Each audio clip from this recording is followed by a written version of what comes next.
নমস্কাৰ প্ৰিয় দৰ্শক আপোনালোক সকলোকে মোৰ ৰাশিফলৰ অনুষ্ঠানটিলৈ স্বাগতম জনালো।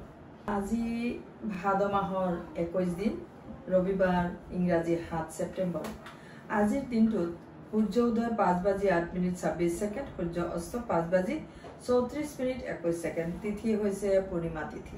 আজি নক্ষত্ৰ শতভিষা নক্ষত্ৰ। আজিৰ দিনটো যিসকল জাতক জাতিকাই জন্মগ্ৰহণ কৰিব তেওঁলোকৰ কুম্ভ ৰাশি, বৈশ্যবৰ্ণ, মতান্তৰী, শূদ্ৰবৰ্ণ, দেৱাৰীগণ, মনুষ্যৰ অস্থি, অগ্নিযোগ, অষ্টোত্তৰী আৰু বিংশোত্তৰী ৰাহুৰ দশা থাকিব।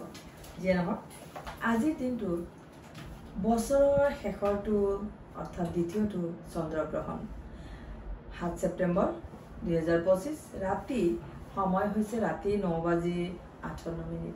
9:58 পৰা আৰম্ভ হৈ 1:26 ৰাতি মাজৰাতি 1:26 এই চন্দ্ৰগ্ৰহণ থাকিব। পূৰ্ণগ্ৰাস চন্দ্ৰগ্ৰহণ। গতিকে ইয়াৰ যি সময় গোটেইখিনি সময়তেই আমি নিয়ম পালন কৰিব লাগিব। নিয়মটো কিছু পৰিমাণে মই কওঁ। প্ৰথমতে কওঁ যে যিসকল মহিলা বা যিসকল মাতৃ হ'বলৈ গৈ আছে, সন্তান সম্ভৱা মাতৃ, তেওঁলোকে এই সময়ত চন্দ্ৰগ্ৰহণ চলি থকা সময়ত, কিয়নো এই চন্দ্ৰগ্ৰহণে আমাৰ গোটেই টাচ কৰিছে, গতিকে আমাৰ এই ভাৰতবৰ্ষৰ সকলো প্ৰান্তৰ মহিলাসকলে তেওঁলোকে এই সময়ছোৱাত যদি বিচনাৰ ওপৰত থাকে বা ক'ৰবাত মাটি নগচি যদি বিচনাৰ ওপৰত থাকে বা কিবা এটাৰ ওপৰত বহি থাকে, এই সময়ছোৱা গোটেইখিনি সময় বহি থকাটো সম্ভৱ নহয়। সেয়েহে তেওঁলোকে যদি নিজৰ বিচনাৰ ওপৰতে থাকে তেনেহ'লে বেছি ভাল। আৰু একো কাম নকৰাকৈ এই সময়ছোৱাত থাকিব লাগিব। কোনোবাই হয়তো চব্জি কাটা বা বেজি চিলাই কৰা তেনেকুৱা ধৰণৰ কামৰ পৰা বিৰত থাকিব। এই কামবিলাক বৰ্জিত কৰিব আৰু তেওঁলোক অলপ শান্তিৰে এই সময়ছোৱাত বহি পেলাই নাম জপ কৰিব। কেৱল নাম জপ কৰিব পাৰে, গীতা পাঠ কৰিব পাৰে, যিকোনো ধৰ্ম পুস্তক পঢ়িব পাৰে।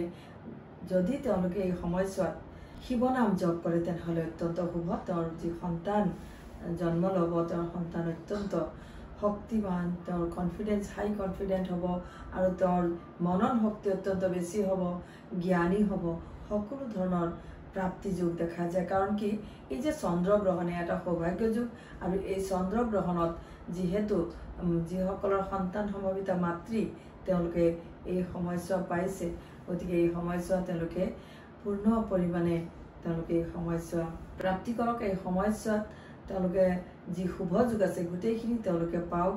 তাৰ কাৰণে মই এইখিনি কৈছোঁ যে মাতৃসকলে কেৱল নাম জপ কৰিব বা ধৰ্ম পুস্তক কৰিব বা ধৰ্ম আলোচনা কৰিব, বেয়া কোনো টিভি চোৱা বা তেনেকুৱা ধৰণৰ মোবাইল চোৱাৰ পৰা বিৰত থাকিব, বেয়া দৃশ্যৰ পৰা বিৰত থাকিব এই সময়ছোৱাত। আৰু এটা ইম্পৰ্টেণ্ট কথা কি, 9:58 যিহেতু তাৰ আগে আগে খোৱা শেষ কৰিব লাগিব। কাৰণ এই চন্দ্ৰগ্ৰহণ পূৰ্ণগ্ৰাস চন্দ্ৰগ্ৰহণ, এই সময়ছোৱাত খোৱা যিকোনো খাদ্যৰ পৰা বিৰত থাকিব। আৰু সকলোকে কওঁ এই চন্দ্ৰগ্ৰহণৰ শুভ অশুভ দুয়োটাই ফল থাকিব। কিছুমান ৰাশিৰ কাৰণে খুব ভাল, কিছুমান ৰাশিৰ কাৰণে অত্যন্ত অশুভ।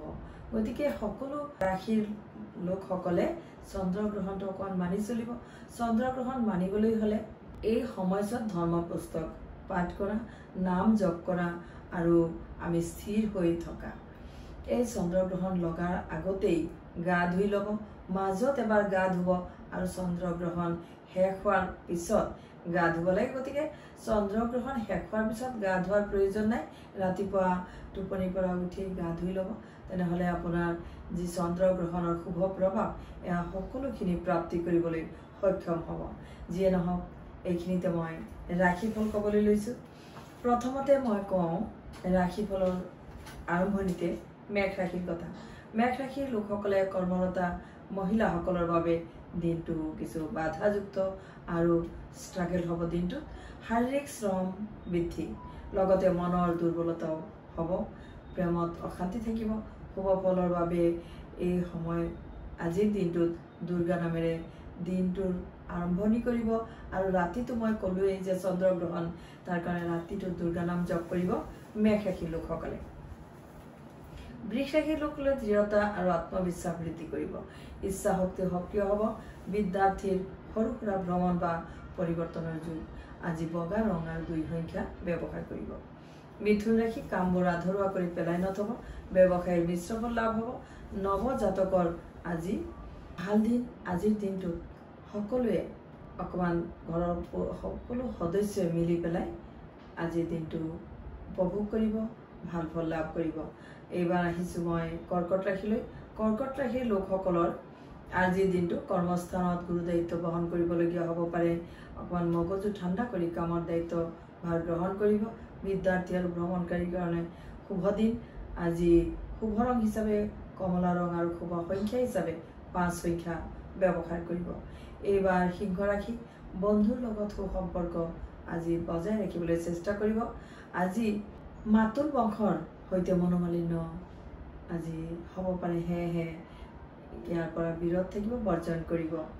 ঘৰত আলহী অতিথি আহিলে ভালদৰে তেওঁলোকক অকমান সেৱা শুশ্ৰূষা কৰিব আৰু শুভ ফল লাভ কৰিব আজিৰ দিনটোত আজি ৰঙচু আৰু 6 সংখ্যা ব্যৱহাৰ কৰিব এইবাৰ কন্যা ৰাশি আত্মবিশ্বাসে বহুদিনীয়া সমস্যাৰ সমাধান দিব শিক্ষক আৰু ছাত্ৰ ছাত্ৰীৰ ভ্ৰমণৰ সম্ভাৱনা দাম্পত্যত আজি মৰম চেনেহ বৃদ্ধি হ'ব আজি শুভ ৰং হিচাপে কমলা আৰু শুভ সংখ্যা হিচাপে 3 সংখ্যা ব্যৱহাৰ কৰিব এইবাৰ তুলা ৰাশি উচ্চ বিষয়াৰ সহযোগ পাব আজি প্ৰবাসী সন্তানসকলে ঘৰলৈ যাত্ৰা কৰিব পাৰে আৰু যিসকল বাহিৰত আছে হয়তো নিজৰ আত্মীয় হওক বা কাৰোবাৰ হয়তো স্বামী কাৰোবাৰ পত্নী দূৰত আছে তেনেহলে অকমান যোগাযোগ কৰিব ফোন যোগাযোগ কৰিলেও ভাল গতিকে আজিৰ দিনটোত এই যোগাযোগ কৰিলে আপোনাৰ দিনটো ভালৰে পাৰ হ'ব আগতীয়াকৈ যে আগৰ সময় সেই সময়ছোৱা ভাল হ'ব যিহেতু আজি চন্দ্ৰগ্ৰহণৰ দিন